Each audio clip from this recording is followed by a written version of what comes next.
एक तरफ मालदीव के कुछ मंत्रियों द्वारा प्रधानमंत्री नरेंद्र मोदी पर दिए गए बयान के बाद मालदीव की सरकार ने टिप्पणी करने वाले अपने तीनों मंत्रियों को सस्पेंड कर दिया था। वहीं दूसरी तरफ चीन से लौटने के बाद मालदीव के राष्ट्रपति मुइज़ो के तेवर ही बदल गए हैं, जिसके बाद मालदीव ने भारत के विरोध में कई बड़े फैसले लिए हैं। इन फैसलों से भारत और मालदीव के बीच संबंधों में तनाव और ज्यादा बढ़ गया है। मुइज़ो ने भारत से मालदीव में तैनात अपने सैनिकों को वापस बुलाने की मांग की है। इसके साथ ही उन्होंने कहा कि ये सैनिक मालदीव की संप्रभुता के लिए खतरा है। साथ ही मुइज़ो ने भारत के दुश्मन चीन से भी आर्थिक और सैन्य सहायता मांगी है। मुइज़ो ने कहा है कि वो चीन के साथ मिलकर हिंद महासागर में अपनी सुरक्षा बढ़ाना चाहते हैं। बता दें कि मोहम्मद मुइज़ो के सुर पूरी तरह से बदल गए हैं। मुइज़ो ने कहा कि उनका देश छोटा भले ही है, लेकिन किसी को धमकाने का लाइसेंस नहीं मिलता है।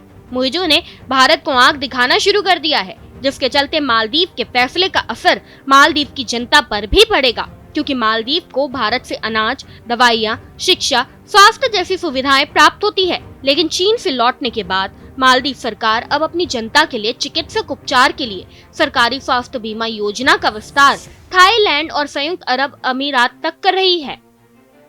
वर्तमान में ये सुविधाएं अभी श्रीलंका और भारत में ही उपलब्ध है। मुइज़ो ने ये भी कहा कि मालदीव ने तुर्की से खाद्यान्न आयात के लिए समझौते पर हस्ताक्षर किए हैं। इसके अलावा उन्होंने ये भी बताया कि फरवरी के अंत तक आटे की एक खेप तुर्की से आएगी और मुइज़ो सरकार ने दवाइयाँ यूरोपीय और अमेरिका जैसे देशों से आयात करने का निर्णय लिया है। मुइज़ो के अनुसार इन देशों से मालदीव को सस्ती दवाइयाँ मिल सकती है, क्योंकि यहाँ दवाइयों का उत्पादन होता है। जानकारी के लिए बता दें कि वर्तमान में भारत से ज्यादातर दवाइयाँ मालदीव भेजी जाती है।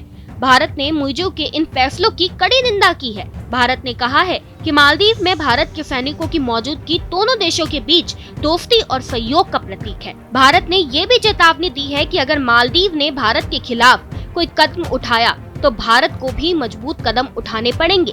बता दें कि मुइज़ो के बदले तेवरों के पीछे चीन का हाथ माना जा रहा है। चीन मालदीव में अपनी बढ़ती उपस्थिति को लेकर भारत को चुनौती दे रहा है। मालदीव हिंद महासागर में एक महत्वपूर्ण रणनीतिक स्थान पर स्थित है।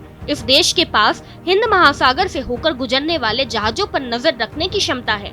बता दें कि चीन मालदीव को अपने belt and road initiative BRI का हिस्सा बनाना चाहता है। BRI के तहत चीन दुनिया भर में बुनियादी ढांचे के विकास में निवेश कर रहा है। वहीं मालदीव में चीन की बढ़ती उपस्थिति से भारत की सुरक्षा चिंताएं बढ़ गई है। अब तक के लिए इस खबर में बस इतना ही। ऐसे ही तमाम बड़ी खबरों को जानने के लिए देखते रहे भारत एक्सप्रेस।